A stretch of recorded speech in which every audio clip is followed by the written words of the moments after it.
Nas unidades ele recebe a meta e um chicote. Essa que é a verdade. Muitos pegam o chicote, nós não vamos generalizar, e põe na sua pastinha, sabe administrar suas metas e distribuir para os demais gerentes e companheiros da unidade, os colegas. Outros utilizam o chicote. Nós temos aqui 11, né, Paulo? 11 unidades no Banco do Brasil, não é pouca, que a gente vem discutindo com a Super, com a Regional, com o JET, com o departamento, a questão do assédio. Então, assim, é diariamente. Então, só para um informe com relação aqui à nossa realidade.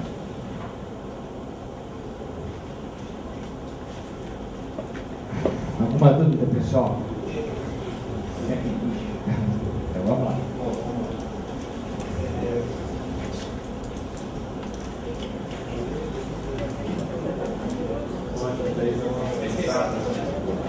Bom, são perguntas mais relacionadas ao assédio moral.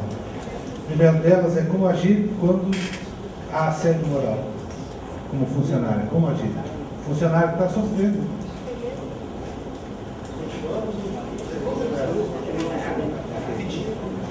Olha, primeiro, o que não se deve fazer?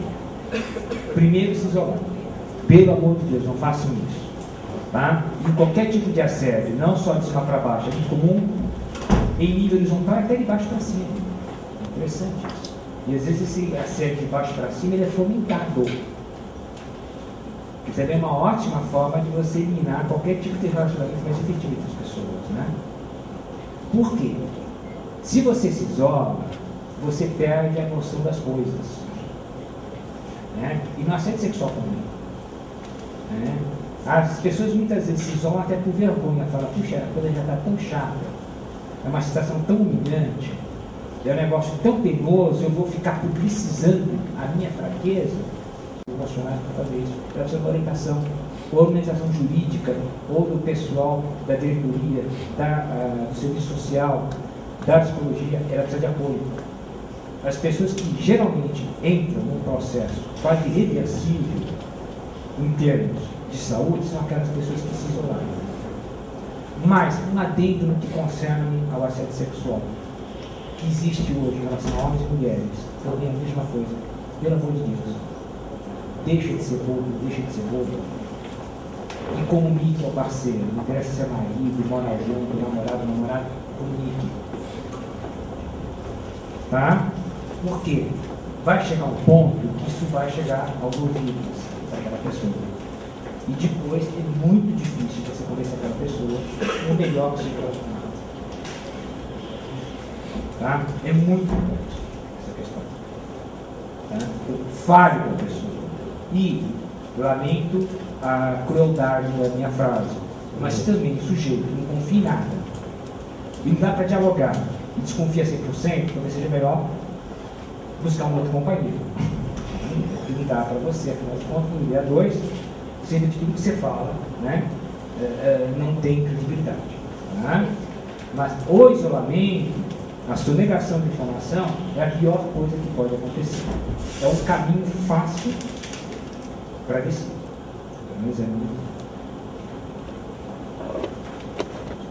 Eu vou roubar um pouco o tema do Dr. Roberto agora, que é invertido até um pouco o espaço jurídico. Tanto com o assediador moral quanto o sexual, é importante vocês nunca conversarem com ele sem ter mais alguém junto. Vocês têm que ter testemunho e denunciar sempre. Alguns podem achar engraçado o colega estar sofrendo qualquer tipo de assédio, mas não se esqueça que você também pode ser vítima. Então, denuncie sempre. Essa é a orientação que nós damos. E sempre ter uma testemunha que poderá ser usada futuramente num ato só.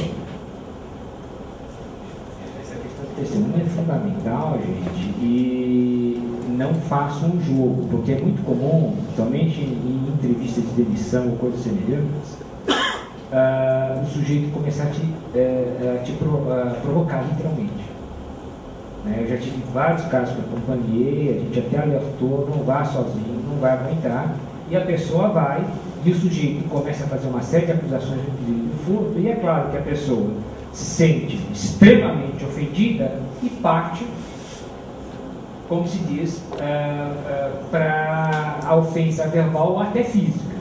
Teve um cara que pulou no pescoço do outro, com toda razão. Ótimo, é o que ele estava esperando. Já tinha testemunhas muito bem postadas, inclusive com fotos de demissão por justa causa. Cuidado com isso. Sequência de perguntas aqui, para a gente fechar meio que em bloco, assim, né?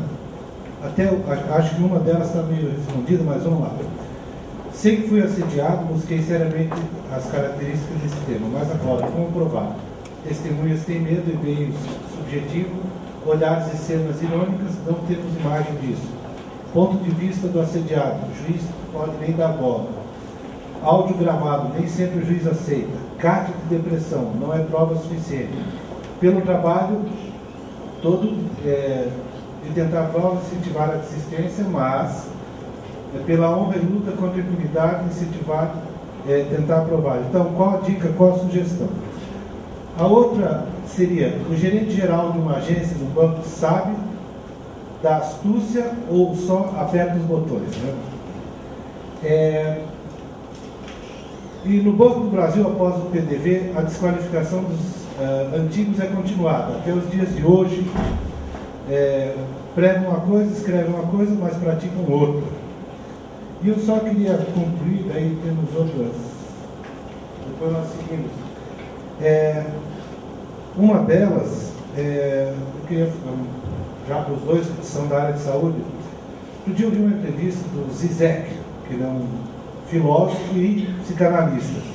E ele disse o seguinte: não existe mais sujeito pós-traumático, ele é um traumático constante, uma vez que ele vive em função do medo. E essas técnicas são... Então ele chama de o novo zumbi corporativo. Foi uma coisa assim, interessante nessa entrevista. Então eu queria que vocês comentassem um pouquinho, até porque, vou lembrar que no trabalho lá que eu fiz entrevistas com pessoas terceirizadas que trabalhavam numa central de atendimento do Banco do Brasil e funcionários do HSBC. E um deles me chamou a atenção, o doutor Alceu, porque ele trabalhava no call center, então eles tinham metas para atingir. Aí o supervisor saía com os bichinhos de pelúcia. Aquele que batia a meta ganhava o leãozinho, aquele que não batia ganhava a tartaruga. Então, vejam só, então essa violência ela é constante. E nós fizemos uma pesquisa, até a Ana Smoker, que é dirigente sindical também do Banco do Brasil, nós fizemos um trabalho em todas as agências de esclarecimento de sindicato de campanha no ano passado. E constatamos que 20% dos funcionários de agência são dependentes químicos de estágio preto. Então, eu queria assim que vocês... Os que se declaram. Tem outros que só dão uma traidinha de vez em quando. E assim, eu gostaria de retomar, à tarde foi feita uma pergunta sobre o capitalismo. Mas se a gente voltar e ler o manifesto de Engels e Marx, ele faz ele se torna um Nostradamus do capitalismo. Quando ele fala que essa dinâmica de tornar tudo passível de valor econômico, de valor financeiro, ele transformaria as relações todas em relações comerciais. O que seria sagrado seria profanado. Certo? Então, vale essa leitura também, porque o manifesto comunista, não do Partido Comunista, que esses já acabaram, mas aquele manifesto, ele é um rico, vamos dizer, muito rico para a gente fazer um estudo, mas ele faz uma previsão dessa dinâmica do capital, que ela destruiria tudo, as tradições, as culturas, e transformaria todas as relações em relações monetárias.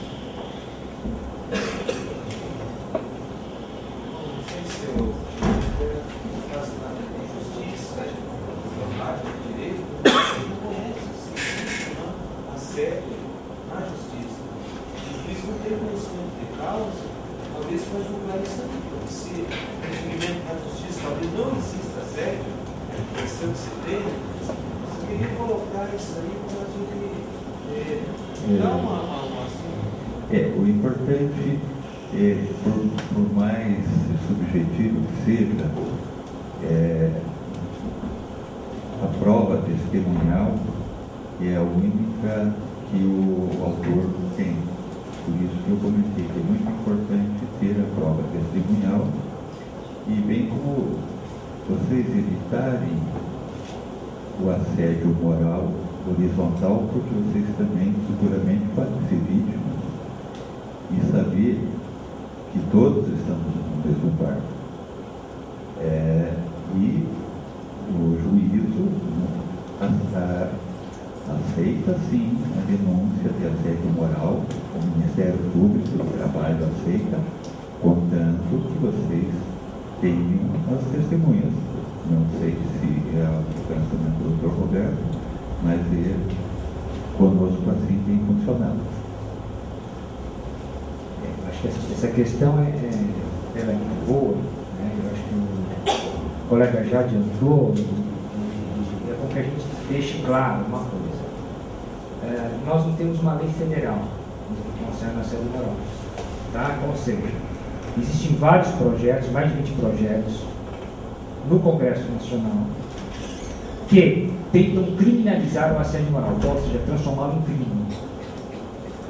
Tá? Mas nós temos leis municipais, mais de 100 municípios no Brasil todo, que contemplam o assédio moral. E temos alguns estados, como o estado do Rio de Janeiro, eu até estou indo semana que vem discutir um pouquinho essa questão lá, que dão guarida aos funcionários públicos. Então, um funcionário que trabalha no governo estadual do Rio de Janeiro, ele tem uma proteção legal. Em São Paulo, por exemplo, tivemos 2 projetos que foram abortados, e eu digo isso aqui, e assumo a responsabilidade, pelo digníssimo ex-governador Alckmin e pelo nosso querido governador Serra. Coincidentemente ou não, quando a Margarida Barreto deu uma entrevista que teve uma ampla repercussão na TV, o projeto estava pronto, a Regina sabe disso, estava sem dinheiro, mentor, e o que aconteceu? Depois de 2 semanas ou 3 semanas, veio o veto do governador. No caso mais recente, eu dei uma entrevista no Fantástico, que a gente tem que trazer justiça, até que a Globo cumpriu tudo que a gente tinha pedido, foram 6 minutos, tá? Quem quiser entra lá, ainda está na Globo, lá, tá no YouTube, 6 minutos, explicando o que é assédio moral, o que não é, tá. Foi no domingo, deu uma ampla repercussão. Segunda-feira, você lembra disso? Falei, maldito. Segunda-feira veio o veto do governador. Exatamente por isso. Por quê? Prova que você tem uma quantidade imensa de funcionários públicos que são assediados. Como repercutiu, né, o pessoal bombou aquela coisa toda, né, mandava um monte de correspondência para a Globo, não sei o que lá, para tentar o que é que não quer, está acontecendo, eu estou no metrô, estou sofrendo isso, eu trabalho na CPTM, estou sofrendo isso, não sei o que lá. No dia seguinte, eu até falando, para ver que eu sou até frio. No dia seguinte, na segunda-feira, isso foi domingo, na segunda-feira, pode pegar, entra lá no site da Globo, você vê. Segunda-feira, abortaram o projeto. Então, o estado de São Paulo não tem, o Paraná também não tem. O que prova que existe. Se a coisa fosse tranquila, não precisava de também tanta agilidade, né? Quer dizer, em São Paulo tem um bairro lá, Pantanal, que está 50 dias e o pessoal está embaixo da água. Já está treinando com escafandro, ninguém faz nada. E depois você boicota um projeto no dia seguinte. Então, veja bem, do ponto de vista legal, a questão, como você colocou, é complexa. Não quer dizer que você não possa pedir, inclusive, indenizações por dano moral, e que você não possa incluir certas violências em outros dispositivos penais, tá? Nesse artiguinho que está na pasta de vocês aí, eu coloco o Código Penal. Em certos casos, não é assédio moral, mas é crime contra a honra, 138, 139, 140, está no artiguinho aí, isso fica bem bonitinho. E vai ter um artigo mais robusto que nem depois eu mando para vocês. E aí a questão, né, da depressão.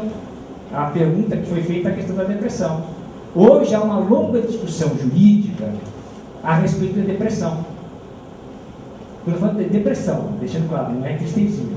Tristeza é algo que todos nós podemos ter. A grande diferença da tristeza e da depressão, que a depressão, ela não é passageira, ela é insidiosa, ela afeta os neurotransmissores. na química fina, a pessoa perde o sentido da vida, ela fica comprometida, inclusive, em atividades fisiológicas, a cognição, a memória, enfim, ficam afetadas, é doença, depressão. E depressão é exógena, né? E a discussão que se faz é que uma pessoa em um estado de depressão grave, se uma pessoa está em estado de depressão grave, existe uma relação entre essa depressão e o trabalho, se afinal de contas a empresa não tem que ser solidária em relação a essa pessoa. Viver um ambiente patológico, um ambiente que degradou aquela pessoa psicologicamente, que levou essa pessoa à depressão. Então, essa questão não está bem solucionada ainda, do ponto de vista jurídico, mas existe uma longa discussão no meio jurídico e alguns juristas defendem, sim, que se comprovada essa relação, a empresa deve ser responsabilizada. Mesmo porque, geralmente, uma pessoa altamente estressada ou deprimida é uma pessoa, não necessariamente, mas que passou ou poderá passar por um processo de assédio moral. Então, é uma questão que é complicada. Quanto à síndrome subjetiva pós-traumática, eu queria trocar uma ideia com você.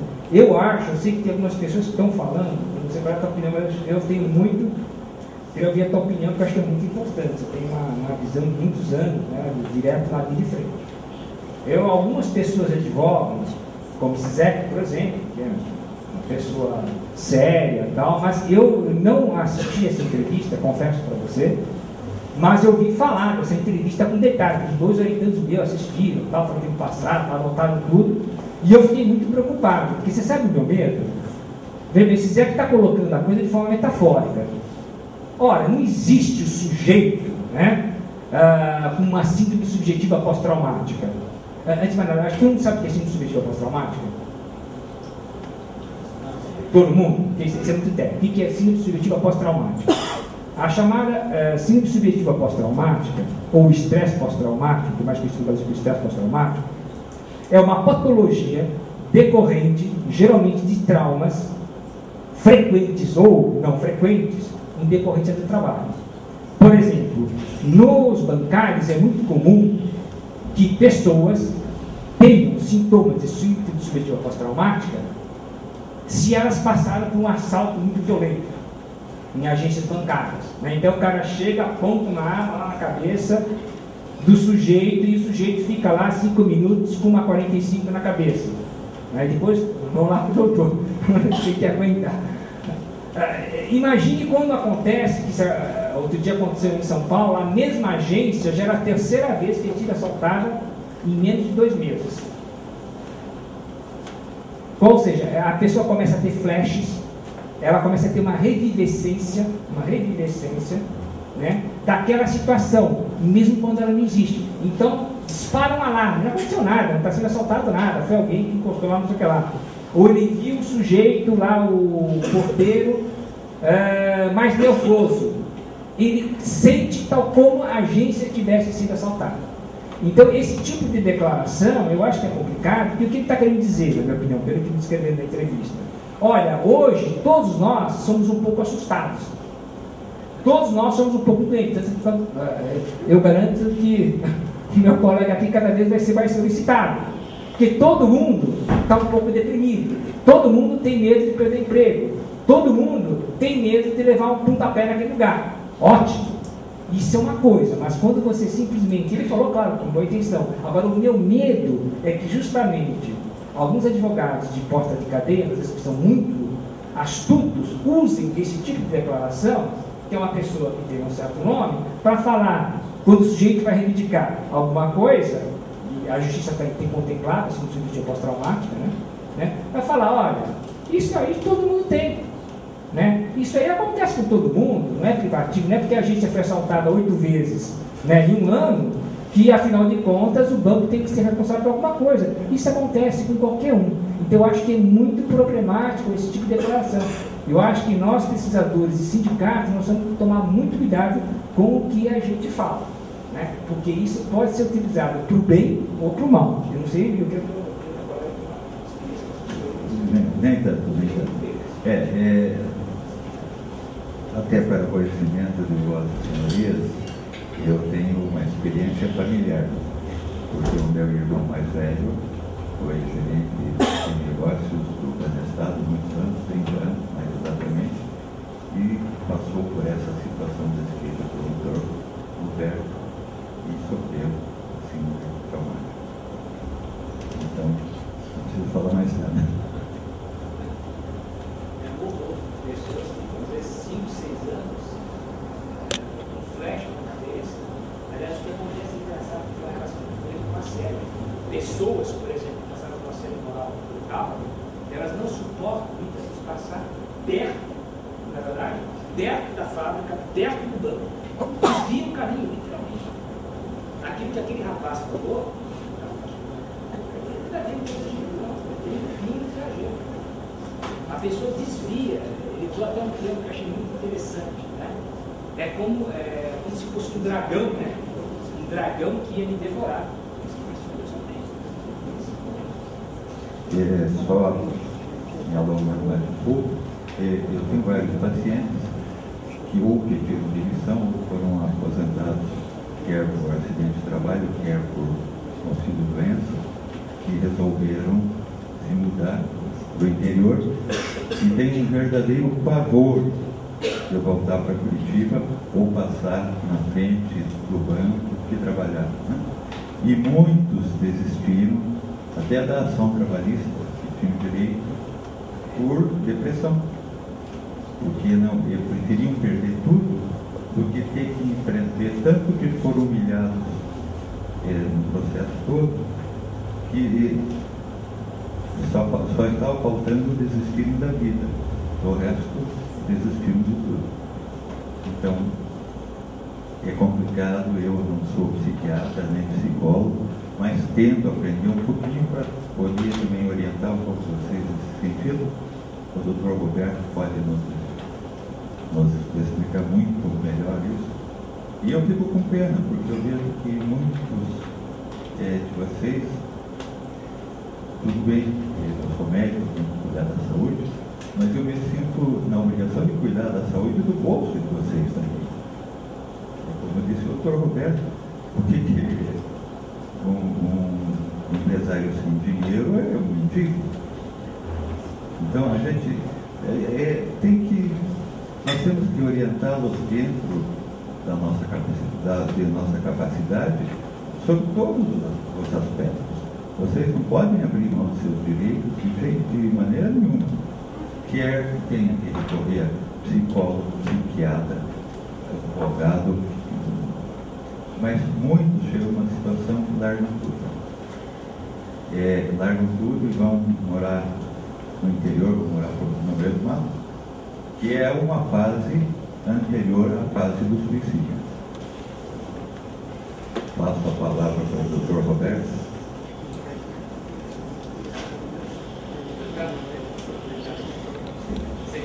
Você não quer contar? Não, então eu vou contar pela metade, tá? Não ficar bravo comigo. Ele está falando em determinado banco, as pessoas amam tanto o banco, se sentem tão bem, tão acolhidas no banco, né? Que quando elas veem uma televisãozinha do banco, não era isso? Elas têm vontade de quebrar a televisão do banco. Né?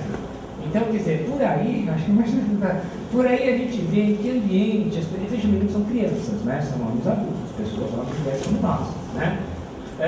Quando uma pessoa adulta chega a ter uma atitude que é quase infantil, né? É porque saturou, né? Ela não consegue mais simplesmente ter qualquer lembrança ou qualquer coisa que simbolize um determinado banco, né? Quer dizer, é afeto, né? Conceitualmente é afeto, só que é um afeto negativo, né? Você tenta destruir tudo aquilo que te lembra o quê? O banco? Não, as humilhações que você passou no banco, né? Eu costumo dizer que às vezes o assédio é como estúpido, né? Quem já ligou, quando eu fazia estágio lá no 11 de agosto, sempre acabei no 11 de agosto, né? Tudo que era pepino vinha para mim, eu já tinha feito psicologia, então tudo que era caso mais pesado nessa área vinha para mim, né? Violência doméstica, mulheres que foram violentadas, aquela coisa, né? E era muito comum o pessoal ficava dúvida de alguma coisa, chegar, o pessoal já me chamava de Elô. Elô, não virei mais esse negócio, né? Chama não sei quem, chama aquele que está sendo acusado. Mas, olha, gente, a pior coisa que pode fazer é pedir para chamar, porque daí que a pessoa trava. Mas não tem, vai ter 2 Megane aqui. Pode ter 3 Megane, não é essa a questão. Não é questão de segurança física. A simples efervescência daquela situação é assustadora para as pessoas. A ponto que hoje em dia, no chamado depoimento sem dano, né? Eu acho que quem é da área de serviço social, quem é da área de psicologia, da medicina sabe, tem todo um movimento no mundo jurídico, no mundo médico, na psicologia, para que o depoimento sem dano comece a ser eficaz no Brasil. Na América do Norte, por exemplo, nesses tipos de situações, a pessoa não tem um contato direto com o agressor. Ela não tem contato, ela é televisível, é absolutamente resguardada, dá para identificar, porque a pessoa às vezes não consegue simplesmente parar de tremer. É quase uma reação, neurovegetativa, ela não consegue parar de tremer, ela fica apavorada, embora esteja cercada de guardas, de investigadores. Então é muito complicado essa questão. Desculpa.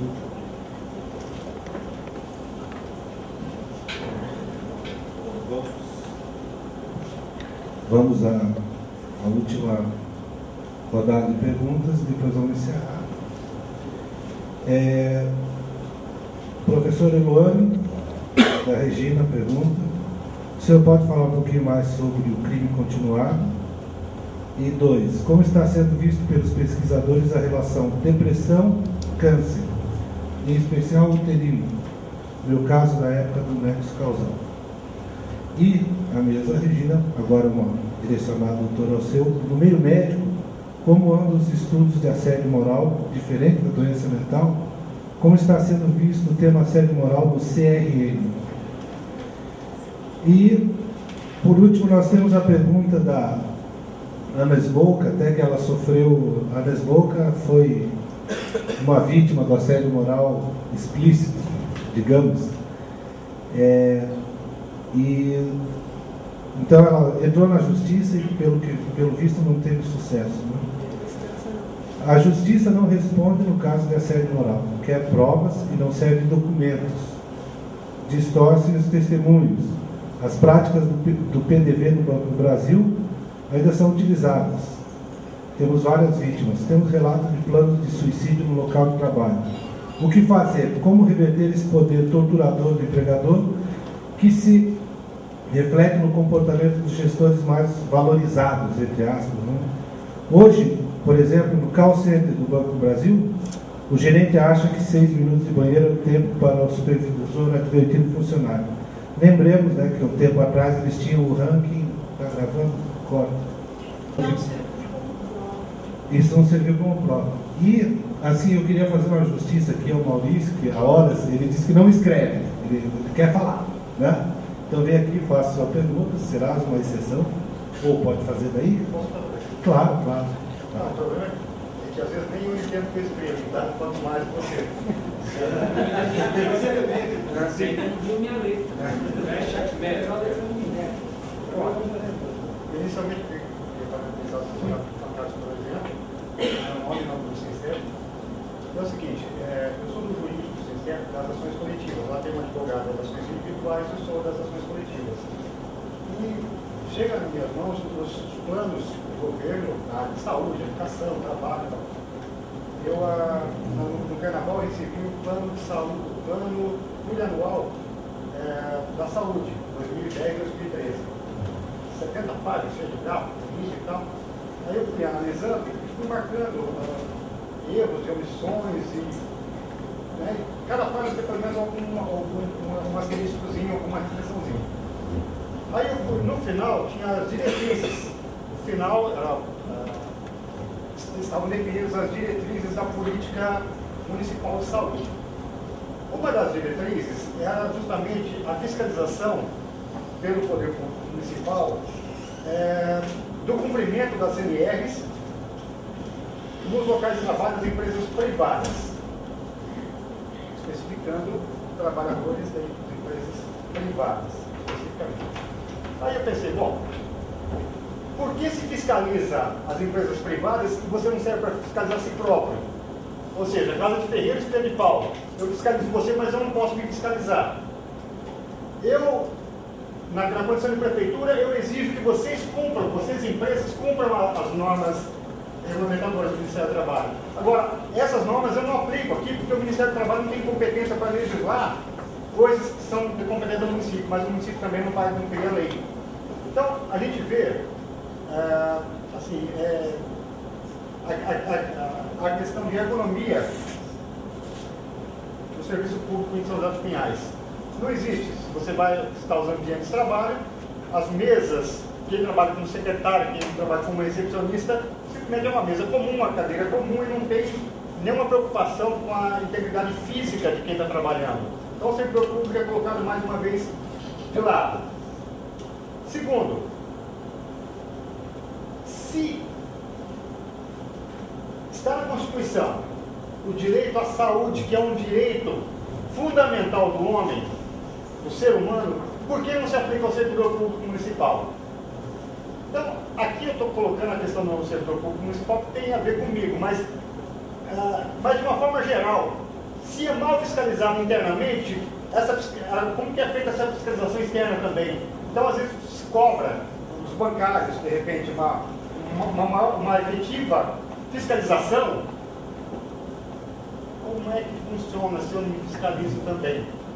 Então, eu gostaria que se alguém sabe de algum plano municipal, de algum município aqui no Paraná, no Brasil, que tenha inserido a segurança da integridade física e moral do servidor, de uma forma geral, não discriminando. Ó, está colocando uma questão importante, depois vocês vão se ver pontos anéis que é muito. Primeiro, uma coisa que eu acho que é fundamental. Esse negócio de servidor público, municipal, estadual, federal, seja lá o diabo, isso eu falei do Ministério do Planejamento, quando eles convidaram a gente, eles tinham convidado para a gente falar, falou, e eu seja, mas falando. Né? Coisa seguinte, se o sujeito é municipal, estadual, federal, confederal, problema. A Constituição é clara no seu artigo 6º, está lá, só pegar, que em todo tipo de organização é obrigação, não é favor, é obrigação zelar pela saúde das pessoas, está lá. Então, se o sujeito não está fazendo, o gestor não está fazendo, ele está prevaricando. Entendeu? Quer dizer, isso não pode ser visto como, é o que o doutor falou há pouco, né? Quer dizer, saúde é fundamental, não estamos falando de perfumaria. Olha, nós vamos ter, tudo bem, se aqui o sindicato quer colocar uma academia no Campo, ótimo, tudo bem, quer dizer, melhor ainda, gostei. Pena que eu não sou daqui, se não vem aqui, né? Tá? A comidinha é gostosa, o cara é simpático, ótimo, maravilhoso, melhor ainda.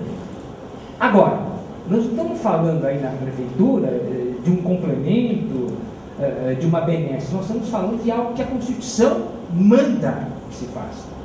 É preceito constitucional, é direito fundamental. Tanto que está no capítulo de direitos fundamentais da Constituição. Não fazê-lo é prevaricar. É a mesma coisa, só no âmbito federal, acho que você pegou no ponto central, né? É a mesma coisa no que concerne atendimento médico, por exemplo. Olha, quando foi instituído em 88, o SUS, e a questão da integralidade, da democratização do atendimento à saúde, o Estado prestar atendimento básico à população não pode ser objeto de campanha, propaganda de campanha. É simplesmente obrigação do Estado. Deu para entender? Se o cara vai fazer plástico ou não, se vai dar lipoaspiração para os mocinhos, ou não sei o que lá, isso é outra questão. Agora, atendimento básico, a Carta Constitucional é clara. Então, em si, já é uma atitude de omissão. O que acontece, né, eu acho que o doutor já colocou muito bem essa questão, o que tem acontecido é que nós temos, infelizmente, é o que a Ana Smoker está colocando, né? Nós temos um judiciário que está dividido. Quando eu estive em Minas, eu fui o quê? Na escola lá de magistratura, eu precisava discutir essa questão. E tem um pessoal lá excelente, de excelente nível. E eles mesmos em off falam, tem um pessoal que não queira conhecer.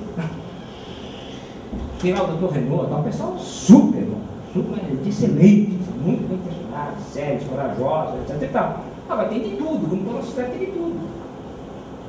Né? Quer dizer, a gente tem que se unir aos bons, a gente tem que fazer elos, porque é o que nos resta. Não tem jeito. Entendeu?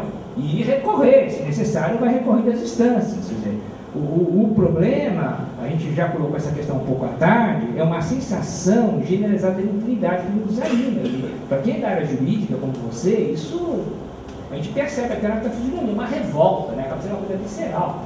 Pô, eu estudei direito, eu sou um profissional da área, eu sou competente e tal, e você não vê uma repercussão, uma ressonância. É lento, mas está tendo. Né? Já começa a ocorrer, já colocou a questão da Regina. A questão da depressão do câncer, né? E por tabela do assédio, parece que é isso, está chegando. Olha, eu acompanho mais ou menos bem o que acontece na área da oncologia, por várias razões. Tá? Estou mais ou menos bem informado. Não há um nexo causal direto entre depressão e câncer. Bom, só que há evidências clínicas. Né? E a gente sabe, sim, que não raro, quem tem, o doutor pode falar muito melhor do que eu, né? Que é extremamente comum você perceber uma mulher que passou por anos e anos de humilhação e depois vai no gineco e você descobre que é um mioma. Qualquer gineco, muito comum.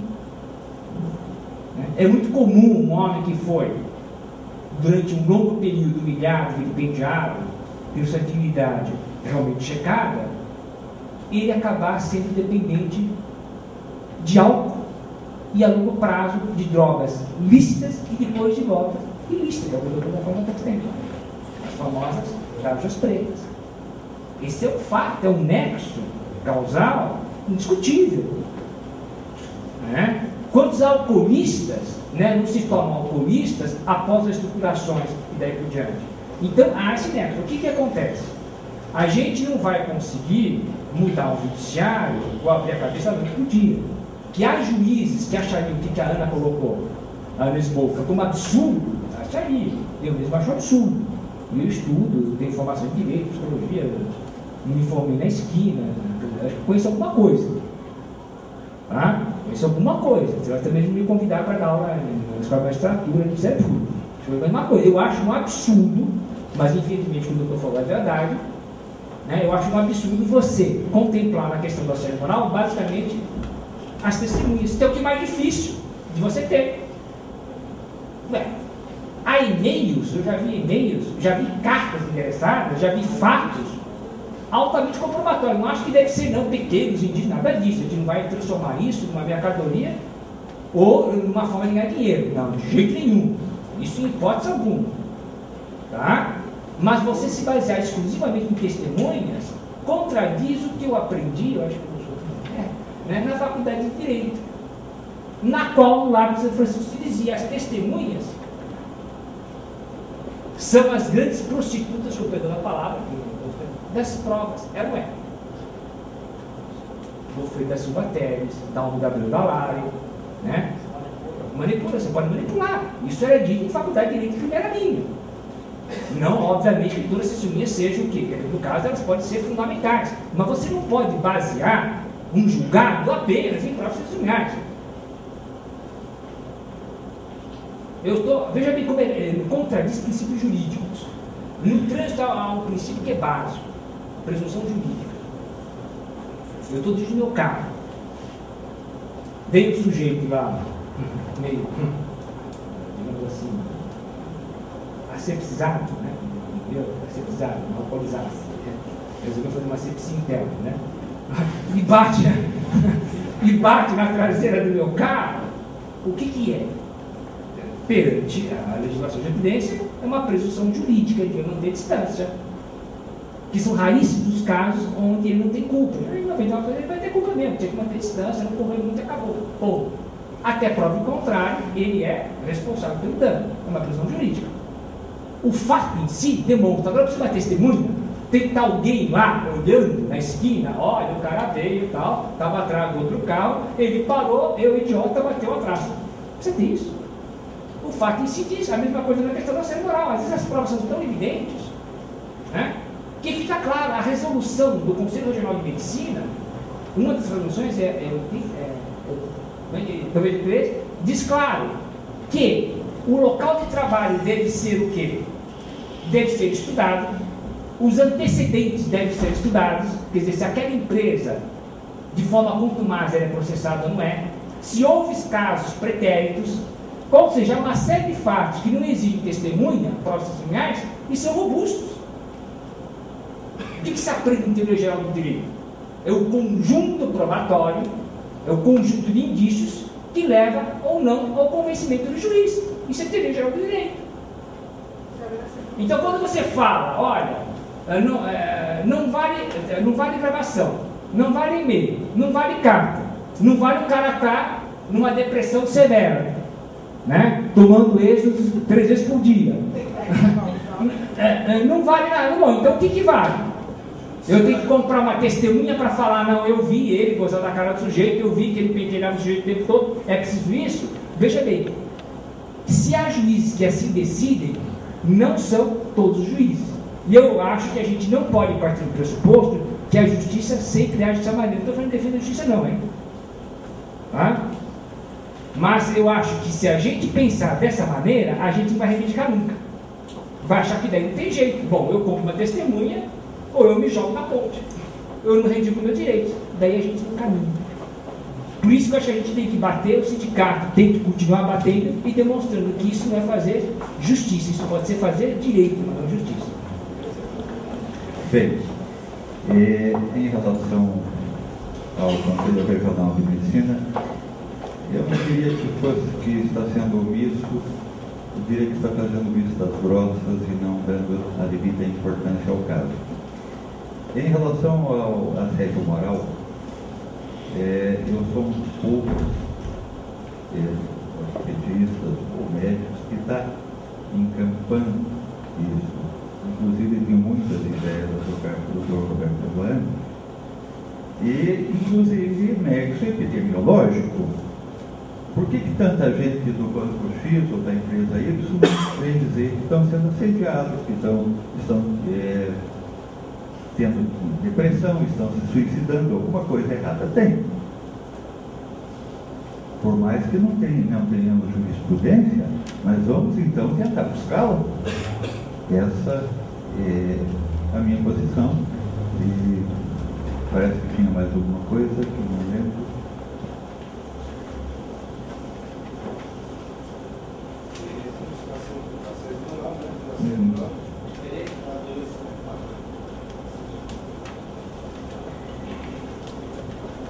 As coisas se confundem, não se confundem, mas uma leva a outra.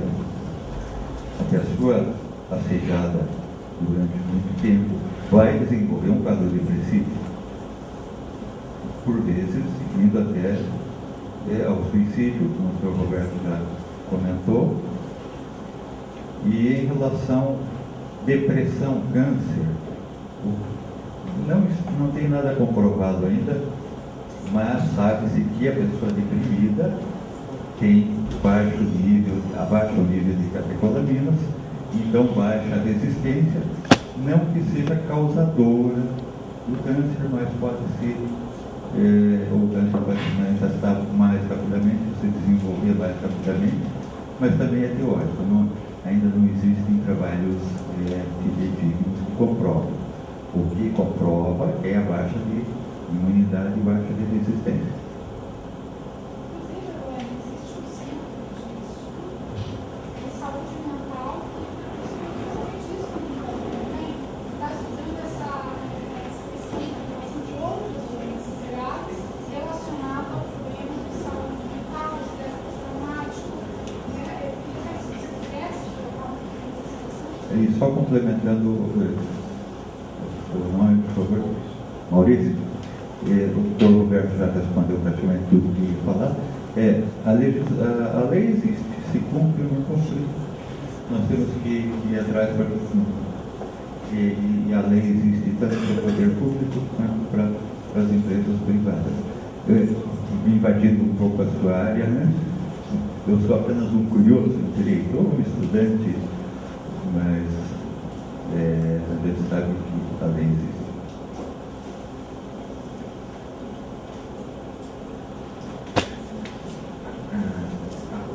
A Roseli queria falar. Eu queria que eu... Ah, tá. Então, na Unicamp tem o pessoal da área de saúde mental, da Faculdade de Medicina, e tem alguns pesquisadores da Faculdade de Educação, que tem um departamento lá que lida com questões do trabalho, né, que senão é o meu departamento. A gente tem uma linha de gestão, saúde e subjetividade que a gente tem trabalhado com essas questões, a questão da saúde mental no trabalho, em decorrência do trabalho. Eu acho que o doutor já colocou muito bem a questão, de uma forma muito clara. Não dá para a gente achar que assédio moral, como há tempos atrás, inclusive alguns sindicatos estavam colocando como sendo doença, né? É engraçado, as pessoas tentando ajudar, né? Pessoas muito bem intencionadas, até bem qualificadas, né? Mas no desespero da causa, como até essa proposta do assédio moral acabou sendo a voz, né? E a demanda para muitas mazelas, as pessoas têm que enquadrar de uma maneira talvez pouco refletida o assédio moral como sendo uma doença. Não é, assédio moral não é uma doença, obviamente, né? Ninguém nasce com assédio moral, né? A maternidade já veio com a patologia de assédio moral, mas o assédio moral gera doenças, né? E daí a necessidade, né? A necessidade, e nós temos o quê? Pessoas da área da psicologia, pessoas da área da medicina, pessoas da área do direito, como eu estava colocando, né, aquele companheiro, pessoas da área do direito, os chamados operadores de direito, eu gosto muito disso, né, juízes, promotores, advogados, que entendem do assunto, e pessoas também da área do serviço social, né, bem preparadas para escutar e apoiar aqueles que procuram, né? Geralmente o pessoal do serviço social é a primeira linha, né? A linha de frente, mais ou menos, né? Quer dizer, é o pessoal que pega, né? O serviço social, o psicólogo e o médico também, né? Pega o sujeito totalmente estruturado. Só que não adianta ter boa intenção, né? O pessoal do serviço social não precisa ser bem intencionado, tá afim de fazer o bem, tal como médico, psicólogo, enfim, eu tenho compromisso com a pessoa do ser humano. Quer dizer, eu acho bom médico profissional da saúde, bom médico, psicólogo, serviço social, e em princípio ele quer minorar o sofrimento alheio, né? Sofrimento físico e mental, está inclusive no código de ética, né? Está no código de ética dos psicólogos, essa é a nossa função, né? Mas não basta a boa intenção, a gente tem que ter preparo, a gente tem que participar, a gente tem que se politizar, né? Não é fazer politicagem, mas é se politizar, né? Para saber, inclusive, que certas atitudes, certos comportamentos aparentemente benéficos podem ser um tiro pela culatra. Você está pensando, por exemplo, que muitas vezes você generalizando o próprio conceito, você está ajudando aquela pessoa e você não está ajudando aquela pessoa. A pessoa vai entrar numa instância errada, está sendo mal orientada, e o que vai fazer? O juiz indefinido por inércia, né? Simplesmente é colocado de lado. Então, o profissional, mesmo que não seja da área jurídica, né, ele tem que sim ter um mínimo conhecimento jurídico, ele tem um entender de organização. Às vezes, me desculpe a terminologia, mas tem que tirar o bumbum da cadeira e ver o que está acontecendo lá fora. É fundamental, não interessa se é da área jurídica, se é médico. Que me desminta se eu estou falando bobagem. Eu conheço médico de trabalho, eu sou profissional de campo e na GV, sou titular. Mas na medicina Santa Casa, eu e a Margarida Barreto, todo ano, eles nos convidam, que vem comentando, acho que deve ter alguma razão, há 9 anos, a gente dá um curso de medicina social, medicina de trabalho, para quê? Para médicos. Né? Nós vamos para médicos. Né? Então é um mini curso de um mês focado, intensivo, o quê? Para médicos. E a gente veio recebendo os médicos de todo lugar, aqui do Paraná. E tem gente ótima, né? Mas tem gente que nunca fez o que o doutor faz. O cara nunca sequer tirou o bumbum da cadeira e foi ver o que está acontecendo lá. E tem gente na área do serviço social também, na verdade. Não é. Agora, me diz uma coisa, como é que sujeito pode se dizer psicólogo, assistente social, médico ou jurista, não é? Se o cara nunca tirou o bumbum da cadeira e foi ver o que está acontecendo de fato? Quer dizer, em verdade, ele acaba partindo de pressupostos. Isso é altamente perigoso. Mais do que isso, ele fica refém da própria empresa. Ele fica vulnerável, porque ele também não ganha a confiabilidade de quem? Dos trabalhadores. Em pesquisa feita pelo Conselho Regional de Medicina, não estou exagerando, você vai desmentir essa palavra, você não pensa que eu estou exagerando, hein? De defeito. Em pesquisa feita pelo Conselho Regional de Medicina, lá em São Paulo, o que se atestou? Que a maior parte dos trabalhadores não confiavam no médico formado. Estou certo? Então, a maior parte dos trabalhadores não confiam no médico do trabalho. Eles acham que ele é conivente com a empresa não para promover a saúde e o bem-estar do mesmo, mas sim para promover o bem-estar da empresa. E outra coisa, eu não critico pessoas, como já disse, mas a maior parte dos peritos judiciais nunca vai conhecer o ambiente bancário, ou nunca apareceu na fábrica do fulano, beltrano, e vai querer diagnosticar doença, quando nunca teve contato com o doente, e o médico tem que tratar e entender doentes, não doenças. Medicina não é uma ciência exata. Isso a gente bate nessa tecla, inclusive em alguns encontros de perícias médicas, onde dizem que tem que se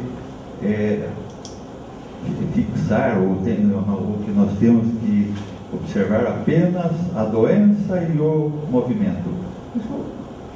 Isso é uma idiotice. Não se pode separar físico, mental. O ser humano é um todo. E principalmente doença ocupacional, são vários fatores que vão contribuir. E daí tem um perito lá que nunca viu o doente, talvez nem consultório tenha, não sabe o que faz, não sabe nada sobre essa pessoa, e vai dar um laudo sobre uma doença. Eu acho isso ridículo.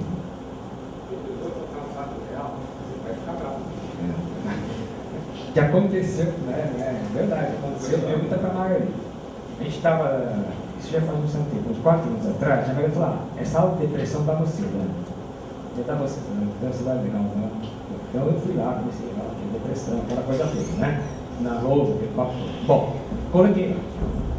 Daí, a gente começou a perguntar, porque alguns já eram médicos de trabalho, já estavam trabalhando em empresas públicas e privadas, outros estavam se preparando e tal, e tem gente que vem da cardiologia, gineco, dermatólogo, e a gente começou a perceber, fazendo, vocês já tiveram pacientes com depressão, não tiveram aquela coisa toda? E a turma geralmente tem 25, são turmas pequenas, tem uma seleção tal. Olha, uns 2 ou 3 são médicos formados, R3 no mínimo. A gente percebeu que literalmente não sabia o que é depressão. Não sabia mesmo, era brincadeira.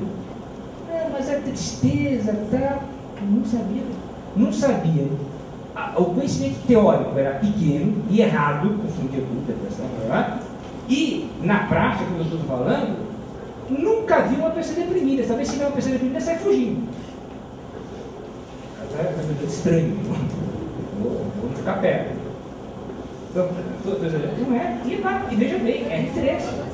E tem seleção lá, viu? Tem seleção, muito bem, gosta de cuidar, então não é assim. Caramba, para fazer esse curso mas não adianta muito, viu? Pode ter R4 aqui. Pois não. Pois não. Eu passei por depressão. Tayane. Afastada do período, né, da empresa. E eu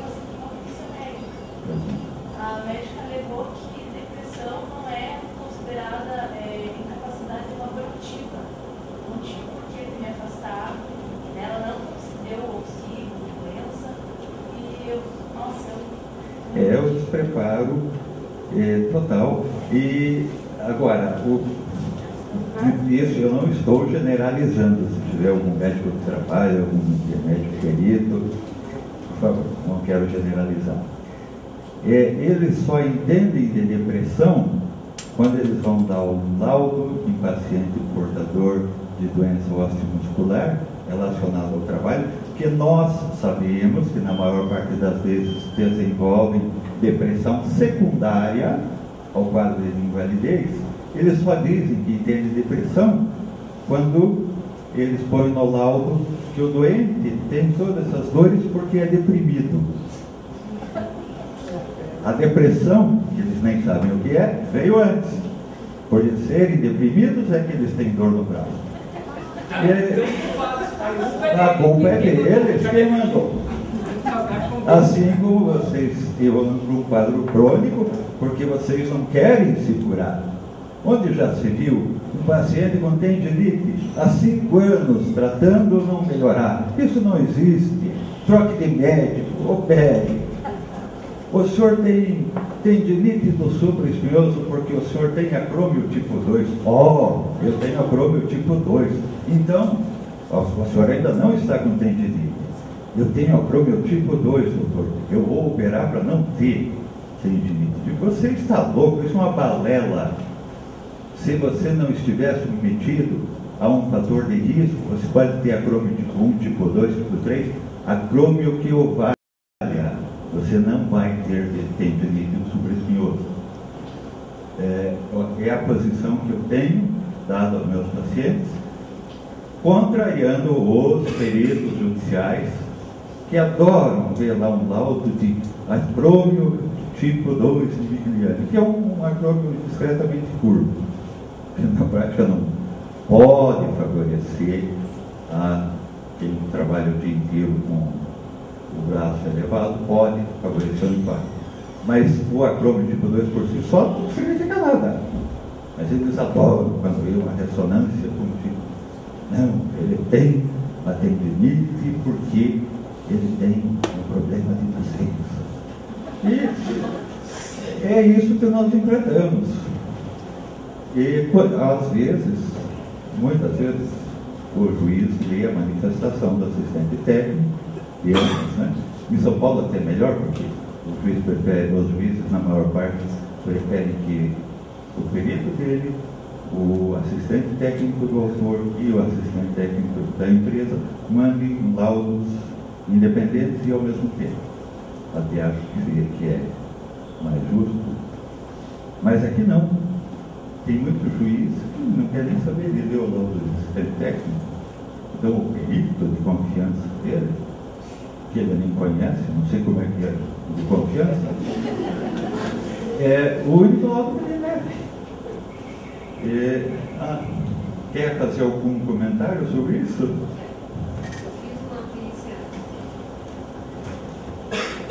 Fiz uma perícia judicial, né? E no consultório, e o médico alegou que perguntou para mim se eu tinha ressonância, alguma coisa referente à cervical, que o banco queria pegar e queria jogar que eu tinha cervicalgia, que acho que é de nascença, pode ser? Não sei. Daí eu falei, olha, eu levei para ele, né? Levei, só que no final das contas ele foi comigo lá no meu ambiente de trabalho, um ambiente que não é o que eu adquiri a doença, já é modificado, já é ergonomicamente correto, né?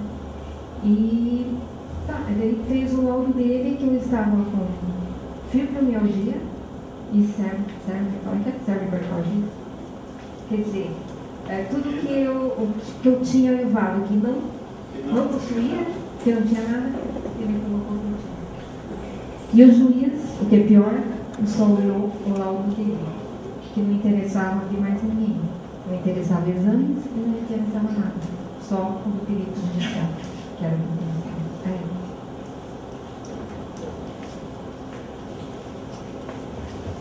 É óbvio que cabe recurso, mas aí é mais demorado. E, infelizmente, fica mais difícil, né, em segunda instância, doutor Roberto? Fica porque você tem um certo, um certo corporativismo. Exatamente. E a gente tem, inclusive, aí tem uma súmula do Supremo, né, que recomenda que haja uma certa uniformidade nas decisões. Sabe o que eu estou falando? Tem que ter muita maturidade nisso para não confundir as canções, né?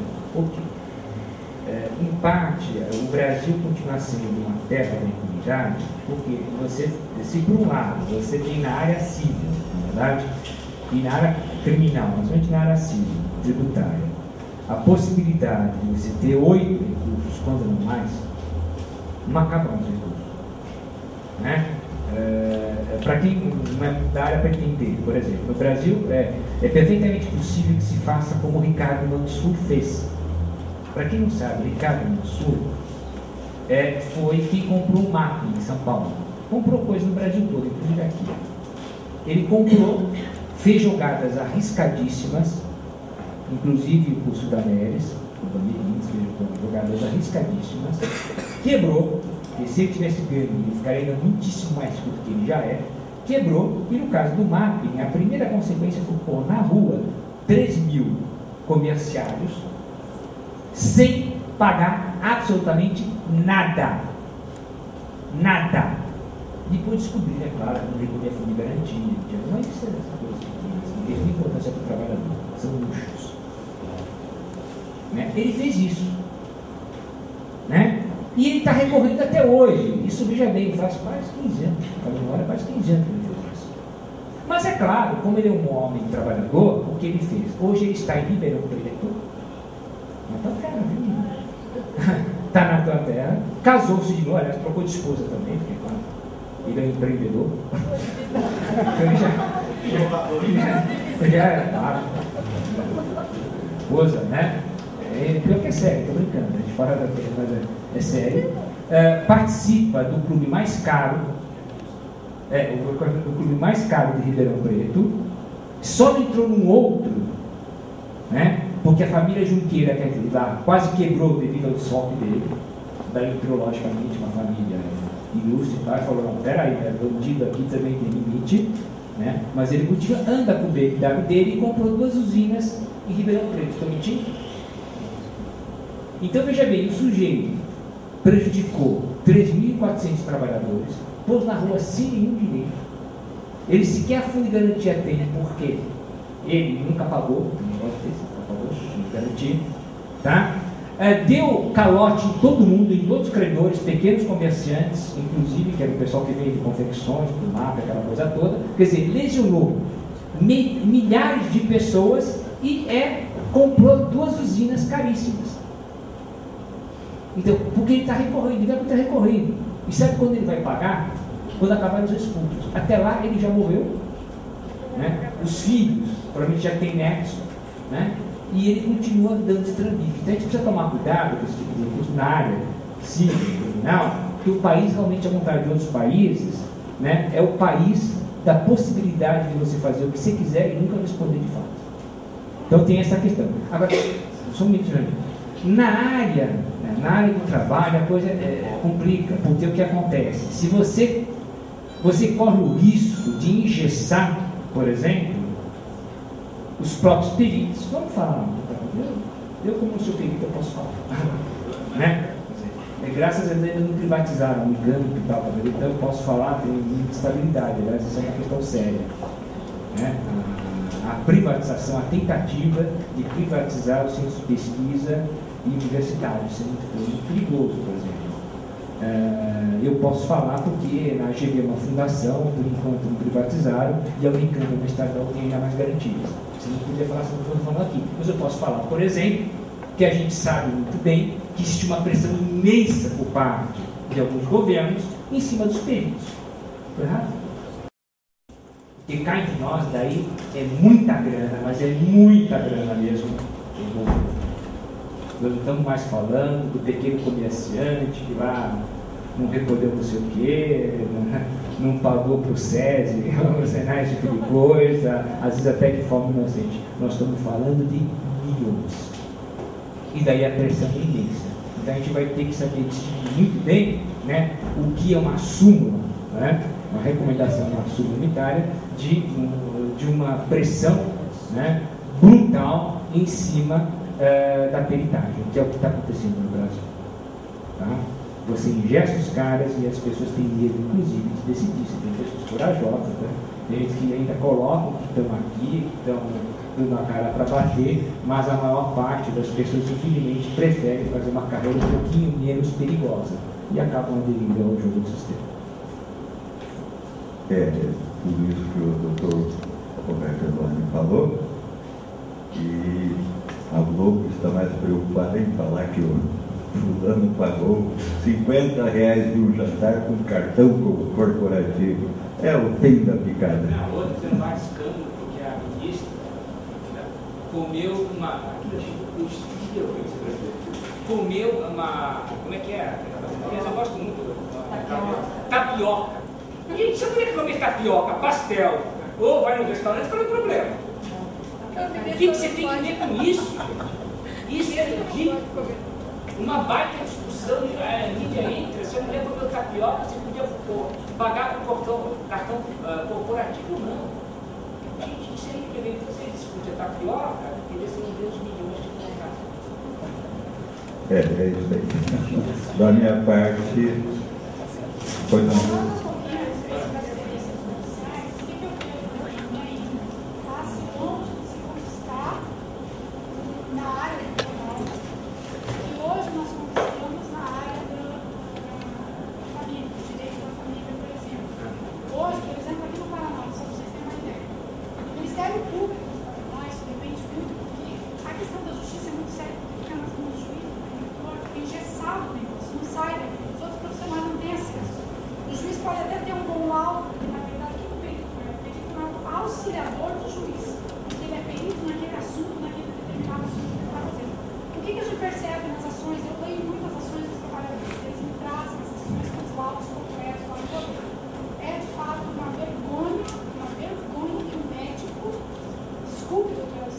Mas eu estou a par de tudo que está ocorrendo no meio. O cara estuda tantos anos para colocar uma balela dessa, onde tem um monte de laudos comprovando o problema do trabalhador. Então, o que eu vejo hoje na justiça? Que essa questão de deixar o juiz decide, o promotor decide e o perito decide, o trabalhador não está sendo atendido na sua totalidade, na sua integralidade. Nunca vamos chegar a um olhar desse trabalhador com um olhar mais apurado. O que esse trabalhador está vivendo? Só está vendo a doença como um problema em si, como se ele tivesse só o braço. Ele não tem o sistema psíquico, não tem o sistema social para ele. Então, eu acho que vai ficar longe ainda. Hoje no Paraná nós temos aqui um promotor, procurador lá, que ele é, por sinal, uma pessoa que merece aplausos do meu ponto de vista, como profissional da área social, que ele hoje não decide mais nada sem ele ter uma equipe técnica que ajuda ele com um olhar interdisciplinar, olhando aquele sujeito na sua integralidade. Então, acho que vai ser muito longe, nós estamos longe de começar. Muito longe. E você que também convive com muitos advogados, mas eu diria mais de 50% de laudos periciais, o perito ele se contradiz. Por exemplo, quando está respondendo quesitos do autor, ele diz lá que pode ser minimamente reconhecido como uma doença ocupacional. Não. Ou é ou não é. Minimamente não existe. E quando responde quesito da empresa, a doença apresentada pelo fulano pode estar relacionada com o trabalho? Não. Então, o que a gente tenta fazer é pegar essas posições contraditórias até me envergonha um pouco alguns laudos, saber que são colegas meus que os fazem com tanta contradição, com tanta bobagem escrita naquilo, né? E acabou prejudicando o trabalhador, como é o caso da Lívia.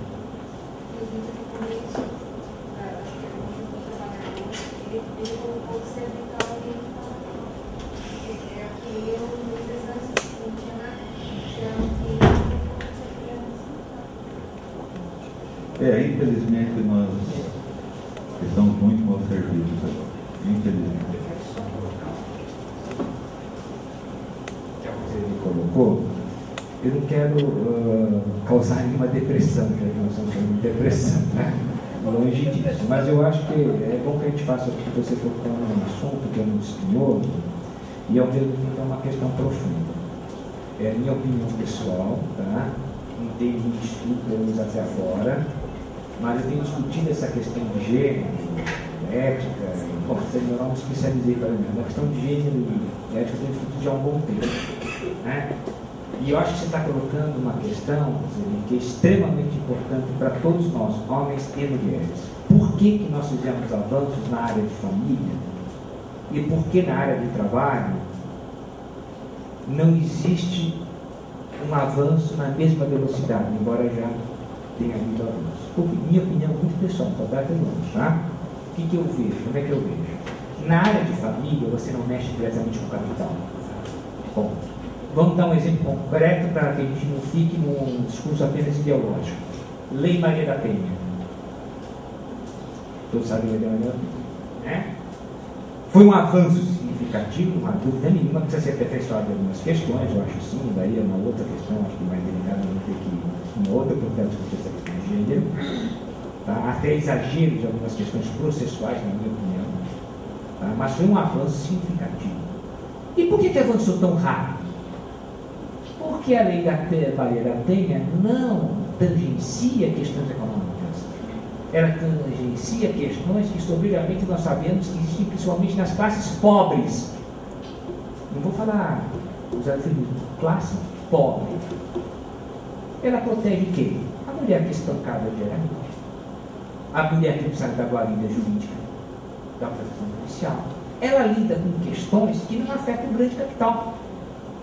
Essa é a verdade. Então você pode avançar, porque afinal de contas concerne a dignidade humana, faz com que o Brasil seja visto um pouquinho mais avançado, ou menos atrasado, não sei eu, né?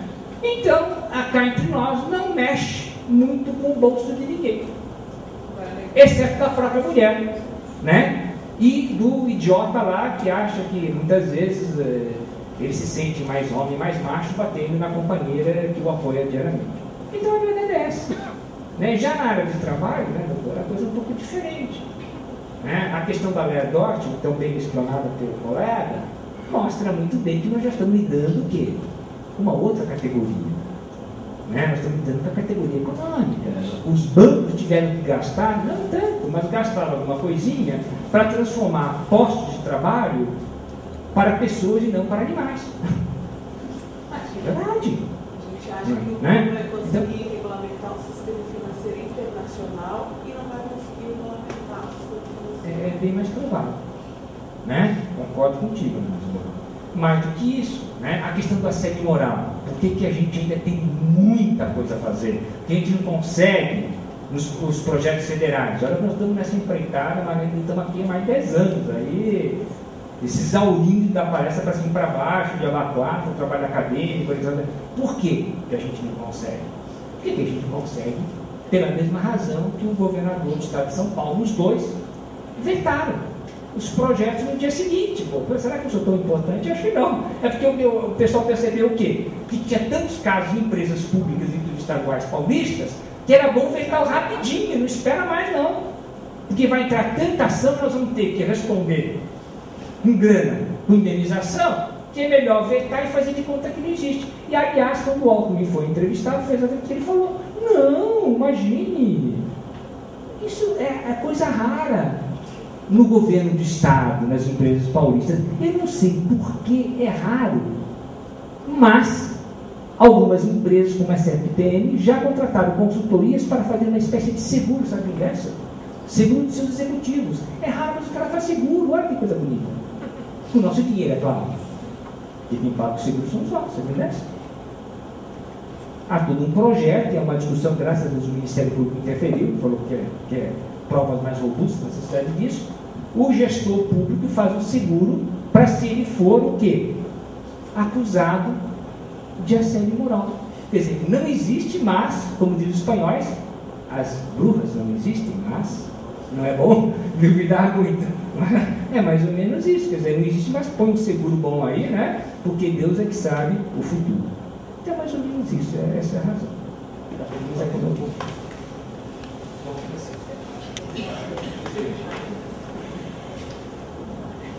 Bom, queria chamar as duas secretárias mulheres de mídia, de igualdade e oportunidade de gêneros, e a Margarete com a Saúde, para elas entregarem uma lembrancinha simbólica que nos alegra muito que, a despeito das profissões, que são exceções, e é disso que nós precisamos.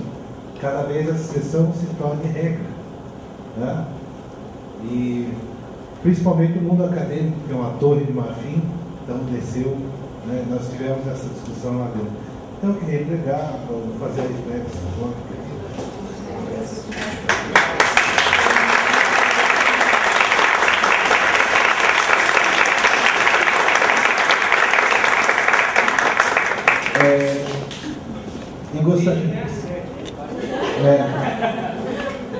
E também gostaria de chamar Roseli, Cláudia, cadê a Veneza?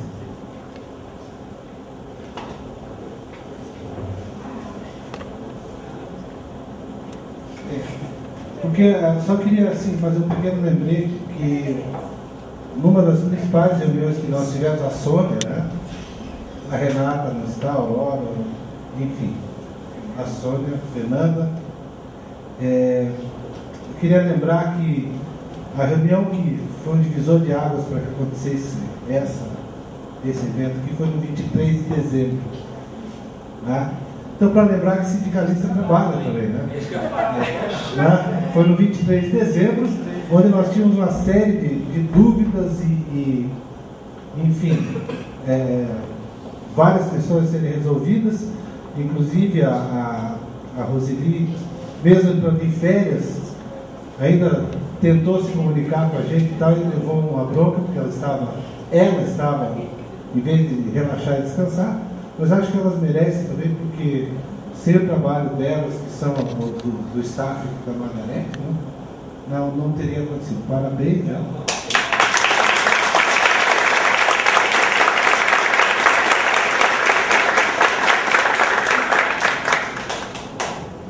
E não vou chamar meu nome porque, né?